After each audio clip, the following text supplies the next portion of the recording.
आज का ये वीडियो होने जा रहा है बहुत ख़ास क्योंकि मिलने जा रहे हैं आपके कई सारे सवालों के जवाब। सो वीडियो के स्टार्टिंग से लेकर एंड तक ज़रूर बने रहिएगा। A very good evening everybody. मैं शोभा सिंह आप सभी का बहुत बहुत स्वागत करती हूँ अपने आज के वीडियो में। कैसे हैं आप लोग? आई होप बहुत ही अच्छे होंगे, लाइफ में बहुत ही मस्त होंगे, अपने आप से खूब सारा प्यार कर रहे होंगे and obviously law of attraction को भी फॉलो कर रहे होंगे। लॉ ऑफ अट्रैक्शन रिलेटेड कई सारे सवाल मुझसे पूछे गए हैं। उन्हीं सवालों में से कुछ सवाल मैं लेकर आई हूँ। आज 4 सवालों का जवाब मैं देने जा रही हूँ। वो सवाल क्या है? लॉ ऑफ अट्रैक्शन होता क्या है? कैसे काम करता है? क्या ये हमेशा काम करता है? इसके पीछे का क्या साइंस है? तो इन चारों सवालों का जवाब मैं देने जा रही हूँ मात्र एक वीडियो में। तो चलिए बढ़ते हैं पहले सवाल की तरफ। लॉ ऑफ अट्रैक्शन होता क्या है? लॉ ऑफ अट्रैक्शन का अर्थात आकर्षण का नियम। ब्रह्मांड के कई सारे नियम हैं। उन्हीं नियमों में से एक शक्तिशाली नियम है जिसका नाम है आकर्षण का नियम, लॉ ऑफ अट्रैक्शन। यानी कि एक ब्रह्मांड का ये एक नियम है जो कि सबके ऊपर लागू होता है। इससे कोई भी चीज़ अछूता नहीं है, ये सबके ऊपर लागू होता है। अब बढ़ते हैं दूसरे सवाल की तरफ। ये कैसे काम करता है? ये काम करता है आपके वाइब्रेशन के ऊपर। जैसी आपकी वाइब्रेशन होगी, जैसी आपकी कंपन होगी, जैसी आपकी स्पंदन होगी, वैसा ही मिलता जुलता चीज, परिस्थिति, लोग को आप आकर्षित करोगे। तो समझते ही ये वाइब्रेशन क्या होता है ना? इसको भी समझना बहुत जरूरी है। एग्जाम्पल से समझते हैं। जैसे कि एक साउंड बॉक्स है। साउंड बॉक्स के ऊपर कुछ बालू को आप डाल दीजिए। जैसा म्यूजिक रहेगा, जैसा धुन होगा, तो वैसे ही उसके हिसाब से वो बालू वाइब्रेट करेंगे, हिलना स्टार्ट करेंगे।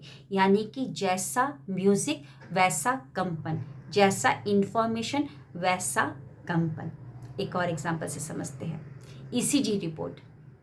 अगर एक इंसान जो कि बहुत शांत है, खुश है, एकदम मौज में है, अगर उसकी ईसीजी रिपोर्ट निकाली जाएगी तो बड़ी अच्छी निकलेगी। उसकी ईसीजी रिपोर्ट से समझ में आ जाएगा कि उसके अंदर इंफॉर्मेशन कैसा है। उसकी ईसीजी रिपोर्ट होगी कैसे? एक लाइन ऊपर जाएगी, 2 बार ड्रॉप डाउन करेगी, नीचे आएगी, ऊपर जाएगी, 2 बार ड्रॉप डाउन करेगी, नीचे आएगी। वहीं पर एक इंसान जो कि मृत घोषित कर दिया गया है डॉक्टर्स के द्वारा, जिसके अंदर कोई इंफॉर्मेशन है ही नहीं, ना ही कोई थॉट, ना ही कोई विचार, मतलब ना ही कोई फीलिंग। तो अगर कोई इंफॉर्मेशन है ही नहीं तो क्या स्पंदन, क्या कंपन वो पैदा करेगा? तो उसकी ईसीजी रिपोर्ट आती कैसी है? एकदम स्ट्रेट लाइन। वहीं पर एक इंसान जिसके अंदर इंफॉर्मेशन कैसा है, बहुत गुस्से में है, पता नहीं क्या क्या दिमाग में चलाए जा रहा है, तो उसकी इंफॉर्मेशन जैसी है वैसा ही ईसीजी रिपोर्ट आएगा। यानी कि बहुत ज़्यादा वाइब्रेट करती है वो लाइन। तो आप समझ गए होंगे, जैसा इंफॉर्मेशन वैसा कंपन वैसा स्पंदन। तो अगर हमारे अंदर की इंफॉर्मेशन गलत है तो हमारी वाइब्रेशन भी गलत होगी, और जैसी वाइब्रेशन होगी वैसा ही हम आकर्षित करेंगे। क्योंकि हर एक चीज क्या है? हर एक चीज का चुंबकीय क्षेत्र होता है, इलेक्ट्रोमैग्नेटिक फील्ड होता है। इलेक्ट्रोमैग्नेटिक फील्ड अगर ना होता हमारा, तो फिर हमारा जो एमआरआई रिपोर्ट है वो कैसे आता है ना? तो जैसा हमारा इंफॉर्मेशन होगा, यानी कि अगर हम पॉजिटिव सोचेंगे, अच्छा सोचेंगे, अच्छा फील करेंगे, तो हमारी वाइब्रेशन अच्छी होगी, हमारा इलेक्ट्रोमैग्नेटिक फील्ड अच्छा होगा, और हम वैसे ही मिलती जुलती चीज़ों को, लोगों को, परिस्थितियों को आकर्षित करेंगे। वहीं पर दूसरी तरफ अगर हमारा इंफॉर्मेशन गलत है, यानी कि हम गलत सोच रहे हैं, गलत फील कर रहे हैं, गलत एनर्जी में है, तो हमारा वाइब्रेशन भी गलत होगा, इलेक्ट्रोमैग्नेटिक फील्ड गलत होगा, और हम गलत चीज़ों को, गलत लोगों को, गलत परिस्थितियों को आकर्षित करेंगे। तो लॉ ऑफ अट्रैक्शन काम करता है आपकी वाइब्रेशन पर। और वाइब्रेशन होती कैसी है? जैसी आपकी इंफॉर्मेशन वैसी आपकी वाइब्रेशन, और जैसी आपकी वाइब्रेशन वैसी आपके जीवन में आपको दिखेगा। यानी कि जो आपके अंदर होगा, जो आप जिस भावना में होगे, वही चीज़ आप अंतरिक्ष के पर्दों पर अंकित होता हुआ देखेंगे। जो आपके अंदर है वही आप आकर्षित करोगे, जहाँ पर फोकस डालोगे वही आप आकर्षित करोगे। तो चलिए बढ़ते हैं तीसरे सवाल की तरफ। क्या ये हमेशा काम करता है? तो जी हाँ, ये हमेशा काम करता है। 24/7 काम करते रहता है। कहीं पर भी चले जाइए, किसी भी देश में चले जाइए, लेकिन ये हमेशा ही काम करता है। जैसे कि लॉ ऑफ ग्रेविटेशनल फोर्स, कहीं पर भी चले जाओ, चाहे नेता हो, अभिनेता हो, चाहे खलनायक हो, नायिका हो, या कोई भी हो, सब पे काम करता है ये।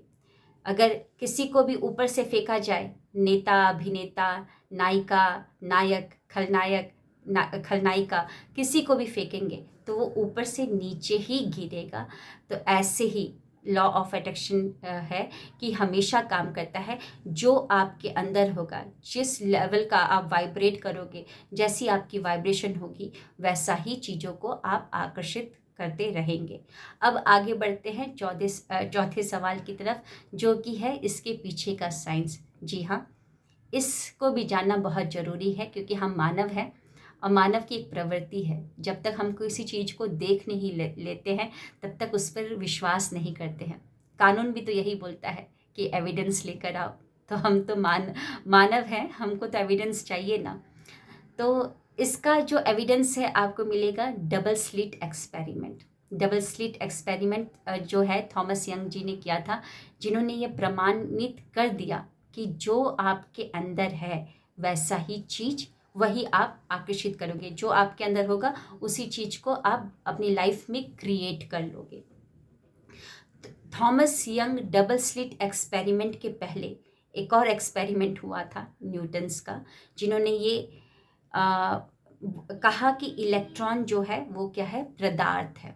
ये इलेक्ट्रॉन होता क्या है, हर एक चीज़ के अंत में अगर आप जाएंगे तो आपको इलेक्ट्रॉन मिलेगा। चाहे ये मोबाइल हो, वाटर बॉटल हो, कोई भी चीज़ हो, हर के अंदर आपको मॉलिक्यूल दिखेगा। मॉलिक्यूल के अंदर एटम दिखेंगे, एटम के अंदर आपको इलेक्ट्रॉन, न्यूट्रॉन, प्रोटॉन घूमते हुए दिखेंगे।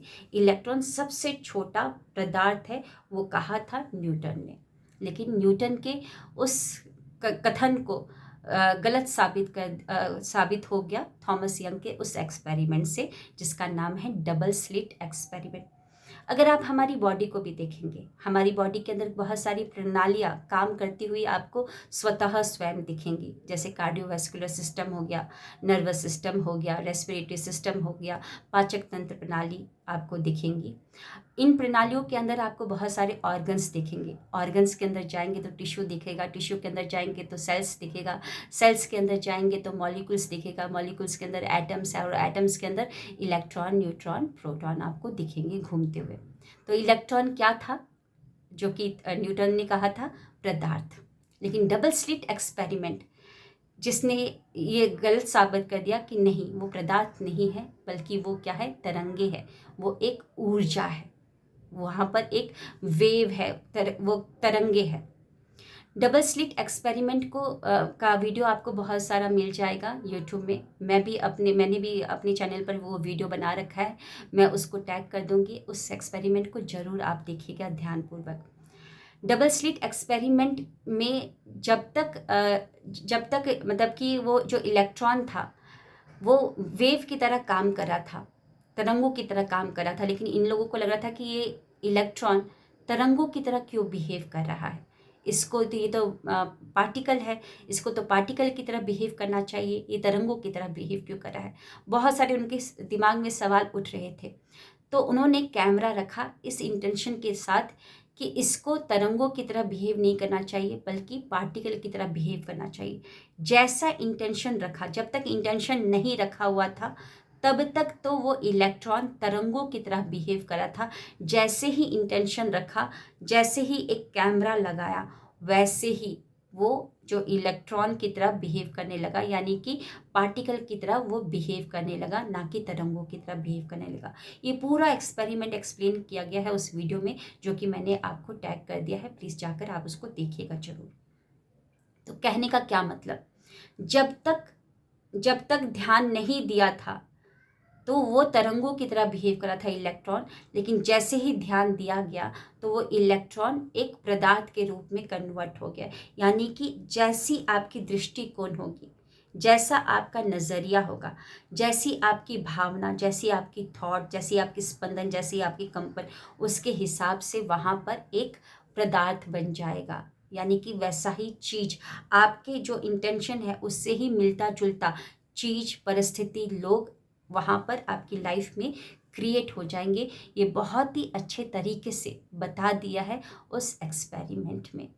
तो लॉ ऑफ अट्रैक्शन के पीछे का एक ये बहुत बड़ा साइंस है जो कि थॉमस यंग ने बड़े अच्छे तरीके से डबल स्लिट एक्सपेरिमेंट में एक्सप्लेन किया हुआ है। कैसा लगा आज का वीडियो ज़रूर बताइएगा। बहुत सारे सवाल हैं, वो सारे सवालों को मैंने लिख लिया है, एक एक करके उसके ऊपर वीडियो में बनाती रहूँगी और आप लोग देखते रहिएगा। और जाने से पहले आप सभी को कुछ बताना है, इन्फॉर्मेशन देना है। 19 मार्च से मैं लेकर आ रही हूँ अनलीश योर इनर क्वीन। ये सिर्फ लेडीज़ लोगों के लिए है, यानी कि वो औरतें जो अपने ऊपर काम नहीं कर पा रही है, मॉर्निंग की क्लास को अटेंड नहीं कर पा रही है, नाइट की क्लासेस को अटेंड नहीं कर पा रही क्योंकि घर के इतने सारे काम होते हैं, तो उनके लिए ही दोपहर का मैं सेशन लेकर आई हूँ 12 से 1 बजे। उस टाइम पर आपके घर में आपके हस्बैंड नहीं होंगे, वो तो ऑफिस में होंगे, आपके सास ससुर टीवी देख रहे होंगे अपना फेवरेट शो, और आपके बच्चे होंगे स्कूल में। तो वो टाइम होगा आपका 1 घंटा अपने ऊपर काम करने का। तो जिसको भी रजिस्ट्रेशन करना है, डिस्क्रिप्शन में डिटेल्स दे दी गई हैं, अपने ऊपर इन्वेस्ट करिए। सिर्फ आज का दिन, कल का दिन बाकी है। 19 से वो क्लासेस 10 दिन के लिए स्टार्ट हो जाएंगी और 21 डेज माइंड रीप्रोग्रामिंग सेशन अप्रैल का मैं स्टार्ट करने जा रही हूँ 4 अप्रैल से। तो जिनको भी रजिस्ट्रेशन करना है, अभी से रजिस्ट्रेशन स्टार्ट हो चुके हैं, डिस्क्रिप्शन में उसका भी डिटेल मैंने डाल दिया है, जाइए अपना रजिस्ट्रेशन करवाइए, अपने ऊपर इन्वेस्ट कीजिए। साइकिल आपके पापा ने लाकर दे दी थी, क्या देखने से आपने उसको चलाना सीख लिया? क्या कार खरीदने से क्या कार आपको चलानी आ गई? नहीं ना। कई बार आप गिरे साइकिल से, कई बार आपको चोट भी लगी, लेकिन आप डेली उस साइकिल को लेकर जाते थे बाहर, प्रैक्टिस किया करते थे। पहले तो अकेले बैठकर अकेले चलाते थे खाली रोड पे, लेकिन जैसे जैसे आपकी प्रैक्टिस मजबूत होती गई, आपको समझ में आते गया कि कैसे बैलेंस करना है, तो फिर धीरे धीरे आप बिजी रोड में चलाना स्टार्ट कर दिए। अब देखिए आप एक हाथ से भी साइकिल चला लेते हैं। वैसे ही कार पहले खाली जगह में चलाते थे, ग्राउंड में चलाते थे, लेकिन जैसे जैसे आपकी प्रैक्टिस हो गई, अब फ़ोन पे भी बातें कर लेते हैं, किसी और से पीछे बातें कर लेते हैं, मोबाइल पे भी बातें कर लेते हैं, एक हाथ से गियर चेंज कर लेते हैं और एक हाथ से स्टेयरिंग को पकड़ कर चला लेते हैं गाड़ी। सब कुछ किसके ऊपर डिपेंड करता है? आपकी प्रैक्टिस के ऊपर। तो प्रैक्टिस करिए, जितना प्रैक्टिस करेंगे उतना आप अपने जीवन को सफल होता हुआ देखेंगे। आज का वीडियो यहीं तक था, कैसा लगा ज़रूर बताइएगा। Thank you, wish you wealth, और नए वीडियो में मिलते हैं। Thank you.